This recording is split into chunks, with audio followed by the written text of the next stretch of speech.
हैं कि हम मिन्नतें तरले करके चरणों में बैठ के अपना लूटी हुई मीरास वापस ले लेंगे। मैं उन्हीं की रोशनी में समझाना चाहता हूँ कि हमारा क्या अब स्ट्रेटजी होनी चाहिए। इकबाल कहते हैं कि निगाह फ़क्र में शान सिकंदरी क्या है, खिराज की जो गदा हो वो कैसरी क्या है। और फिर people who are at the helm of affairs, पूरी उम्मत के ठेकेदार जो हमारे हैं, फलक ने उनको अता की है ख्वाजगी के जिन्हें खबर नहीं रविश बंदा परवरी क्या है।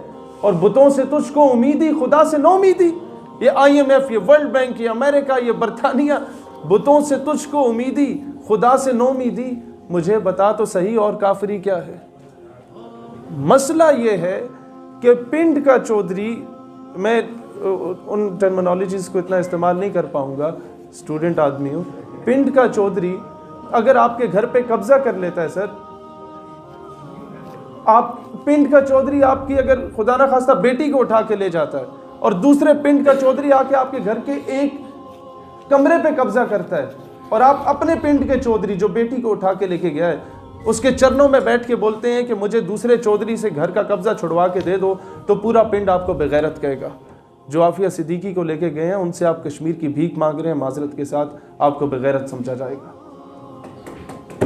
मैं दूसरी बात, अब देखें जिहाद, क्योंकि जिहाद तो हम कर नहीं सकते, नहीं कर सकते सर, वो क्योंकि दहशतगर्दी है ना, लिहाजा इसका हल क्या है? हल ये है आप PSL में कश्मीर की टीम एक इंट्रोड्यूस करा दें, minimum the least you can do कर दें, कम अज़ कम इंटरनेशनलाइज हो जाएगा कश्मीर इशू।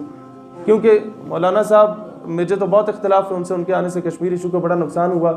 PSL के बाद हमें इंडिया खुद ला के कश्मीर दे देगा। तो दूसरी बात यह है कि अभी पानीपत पे एक मूवी बनी अहमद शाह अब्दाली रहमतुल्लाह अलैह के अगेंस्ट, एक मूवी बनी अलाउद्दीन खिलजी रहमतुल्लाह अलैह के अगेंस्ट। क्या हम बुरहान वानी के लिए मूवी नहीं बना सकते?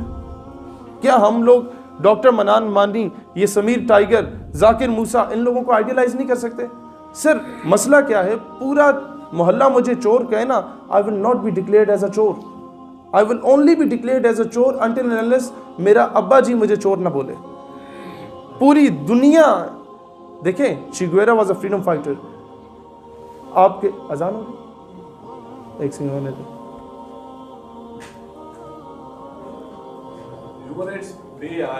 मैं उसी पे आऊंगा सर, अजान सुन के। अजान में तस्दीक कर दी इनकी बात की जितनी उन्होंने फरमाई अब तक।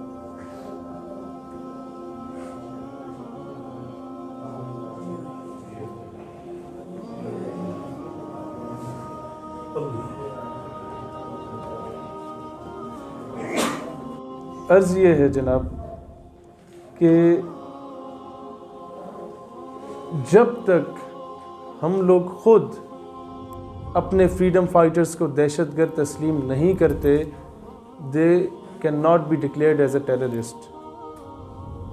पीपल हु आर डूइंग जिहाद इन कश्मीर, हम जिस तरीके से दुनिया ने चे गुवेरा को डिफेंड किया, जिस तरीके से भारत ने भगत सिंह को डिफेंड किया, जिस तरीके से भारत ने कमांडर बोसे को डिफेंड किया, क्या इस तरीके से हम लोग उन लोगों को डिफेंड नहीं कर सकते? और दूसरी बात, हमने 70 सालों से डिप्लोमेटिक पॉइंट ऑफ व्यू से कोई दरवाज़ा छोड़ा नहीं है सर, किसी के बूट भी नहीं छोड़े जो हमने पॉलिश ना किए हों। आज़ादी मिन्नतें करने से नहीं मिलती, मुझे तारीख में दिखा दे कहीं मिली हो। आज़ादी उसी तरीके से मिलती है जिस तरीके से उमर मुख्तार ने लिबिया को आज़ाद कराया था। जब उसे फांसी दी जा रही थी, उसे कहा गया कि जनाब आप सरेंडर करके, कहते no we don't surrender, we win और वी डाई। अब सवाल ये होता है, जो स्ट्रेटेजिक पॉइंट ऑफ व्यू से बहुत ज़्यादा हमसे पढ़े लिखे लोग हैं, वो कहते हैं अगर हम लोग जंग हार गए तो, अगर हम लोग इस जंग में कोई और हिस्सा गंवा बैठे तो। जनाब जंग हार जाते हैं तो मोरे खमे हारे हुए लश्कर में जरूर कहेगा, मोरे खमे बेगैरत या बुज़दिल नहीं कहेगा। एंड देन मैं सोल्यूशन ओरिएंटेड बात पे आ रहा हूँ एंड पे। देखें ज्यादती हो रही है, प्लेबिसाइट अगर कराया जाता है, India let's say United Nations की आपकी रेजोल्यूशंस को सर मान भी लेता है, वो कराते कराते 5 साल लगाएगा। और जो कॉलोनीज बनाई जा रही हैं वहाँ पे, जो हिंदू वहाँ पर सेटलर्स को, जो हिंदुओं को वहाँ आबाद किया जा रहा है, सिखों को आबाद किया जा रहा है, क्या वहाँ का वोट बैंक मुसलमानों के वोट बैंक से ज़्यादा नहीं होगा? वो तो ऑफिशियली कश्मीर को अपना हिस्सा बना चुका होगा। तो हल मेरा ख्याल है वही है जो 1948 में हमारे ट्राइबल्स ने या आज़ाद कश्मीर के लोगों ने जाके किया था।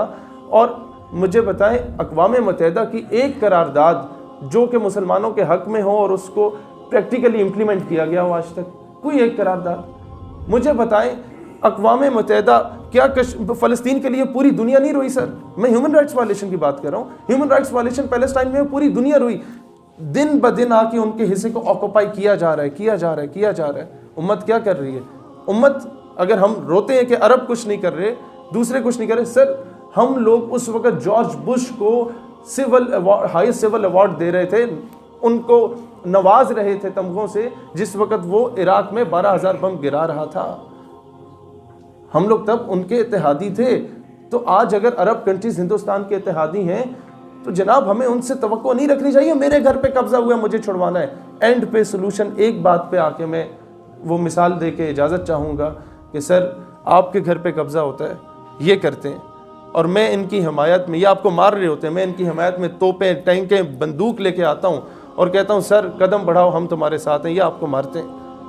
मैं कहता हूँ सर हम इनके नापाक अज़ाइम की मजम्मत करते हैं, हम आपसे इज़हार यकजहती करते हैं, फिर मारते हैं। एक वक्त आएगा जब आप इन्हें कहेंगे मुझे मारना छोड़ो और आप मुझे कहेंगे कि मेरे साथ ड्रामेबाजी ना करो। मैं आपके घर का कब्जा सिर्फ तब छुड़वाऊंगा जब मैं अंदर दाखिल होकर इन्हें गिरबान से पकड़ के बाहर निकालूंगा। यही कश्मीर का हल है। सर आज प्रैक्टिकल स्टेप्स लेने की ज़रूरत है और इस वक्त सर मुख्तसरन इस वक्त हमें इन तमाम ऑर्गेनाइजेशंस जो प्रैक्टिकली काम कर रही हैं कश्मीर के लिए, जो वहाँ पर जिहाद कर रही हैं, उनको ओन करें कि भाई ये they are not terrorist, they are freedom fighter, और इनके हक़ में आवाज़ प्रैक्टिकली बुलंद करने की ज़रूरत है। पहले हम इंतज़ार कर रहे थे, अब तो खैर सर्दियाँ हो गई, 3-4 महीने तो हम लोग जा ही नहीं सकते ना, लेकिन पिछले 3 महीने हम लोगों ने ज़ाया किए। अब अगर बर्फ़ पिघल जाए तो मेरा ख्याल है वक्त ज़ाया ना करें। किसी दूसरे ने आके आपको अपनी लूटी हुई मीरास नहीं देनी, वो आपने खुद छीननी है। गजनवी जब 17वां हमला कर रहा था, पूरे बड़े सगीर के सोने हीरे जवाहरात ला के कदमों में रखे कि बुत को बख्श दीजिए, ना तोड़िए, आप माशी इस्तेसाल में हैं। गजनवी ने कहा कि आज मैं सोने हीरे जवाहरात को तस्लीम करता हूँ और बुत को बख्श देता हूँ, तो आने वाली नस्लें मुझे महमूद बुत फरोश के नाम से जानेंगी, बुत शिकन के नाम से नहीं जानेंगी।